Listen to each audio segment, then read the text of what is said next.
Hello everyone, hi, welcome back to my YouTube channel नौकरी समाचार। उम्मीद करती हूँ गाइस आप सब लोग बहुत अच्छे होंगे, बहुत खुश होंगे, बहुत बढ़िया होंगे और मेरे द्वारा लाई गई वीडियोस आप सब लोगों को काफ़ी पसंद आती होंगी। सो आज हम इस वीडियो में आपसे बात करने वाले हैं पोस्ट ऑफिस पीपीएफ स्कीम के रिगार्डिंग। क्या है ये स्कीम? बहुत ही इम्पॉर्टेंट न्यूज़ होने वाली है और ये आप सब लोगों के लिए बहुत ही हेल्पफुल स्कीम होने वाली है। स्कीम में मात्र 411 रुपये आप हर दिन जमा करके आपको मिलेंगे 40,68,209 रुपये। काफ़ी ह्यूज अमाउंट है और मैं समझ सकती हूँ कि बेसिकली जो पोस्ट ऑफिसेज होते हैं वो थोड़े से रूरल एरियाज़ या अर्बन एरियाज़ दोनों प्लेसेस पे आपको मिलते हैं, बट जो रूरल एरियाज़ में होते हैं वहाँ पर लोग इतने ज़्यादा अर्निंग नहीं कर पाते हैं क्योंकि बेसिकली वो एग्रीकल्चर पे डिपेंडेंट होते हैं मोस्टली। और एग्रीकल्चर एक ऐसा ऑक्यूपेशन है, आप कह लीजिए कि उसमें फ़िक्स्ड आपकी इनकम नहीं होती है। तो ये हर उन छोटे लोगों के लिए भी है जो बेचारे इकट्ठा लंबा अमाउंट नहीं इन्वेस्ट कर सकते हैं। तो चलिए डिटेल पर बात करते हैं।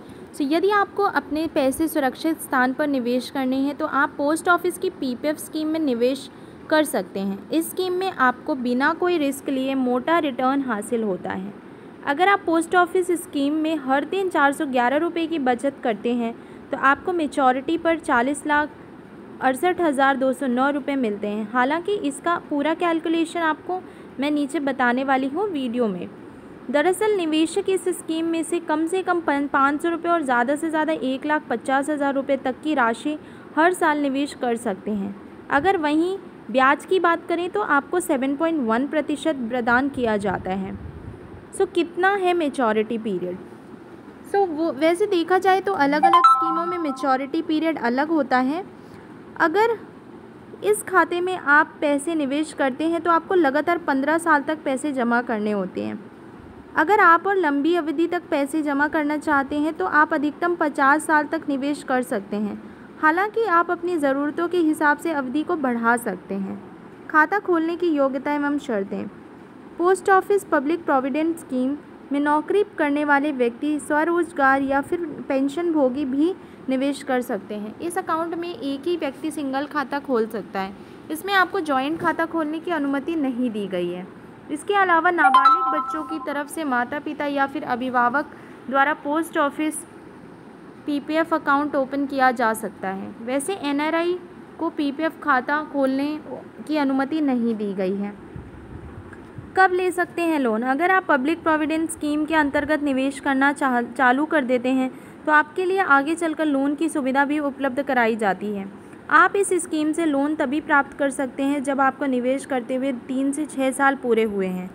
हालांकि एक वित्तीय वर्ष में सिर्फ एक ही बार आप स्कीम से लोन ले सकते हैं और अगर दूसरा लोन लेना चाहते हैं तो इसके लिए आपको पहले लोन चुकाना होता है और उसके बाद आप लोन ले सकते हैं। वैसे आप 25% तक का लोन प्राप्त कर सकते हैं। ऐसे खोलें पीएफ अकाउंट। पीपीएफ स्कीम का खाता खोलने के लिए आपको निकटतम इंडिया पोस्ट ऑफिस में जाना है और वहां से इस योजना से संबंधित फॉर्म को प्राप्त करके उसमें पूछी गई जानकारी सभी आपको अच्छे से भर देनी है। और हाँ, आपको साथ में ई-केवाईसी दस्तावेज जैसे कि आधार कार्ड, एड्रेस प्रूफ के लिए वोटर आईडी, पैन कार्ड, नामांकन फॉर्म E8 और पासपोर्ट साइज़ फ़ोटो आवेदन पत्र के साथ जोड़ देने हैं। इसके अलावा खाता ओपन करने के लिए आपको ड्राफ्ट एवं चेक का इस्तेमाल करके पैसे जमा करने होंगे। फिर से बता रहे हैं, आप हर साल न्यूनतम 500 रुपये से 1.5 लाख रुपये तक ही निवेश कर सकते हैं। 411 रुपये हर दिन जमा करके मिलेंगे 40,68,209 रुपये।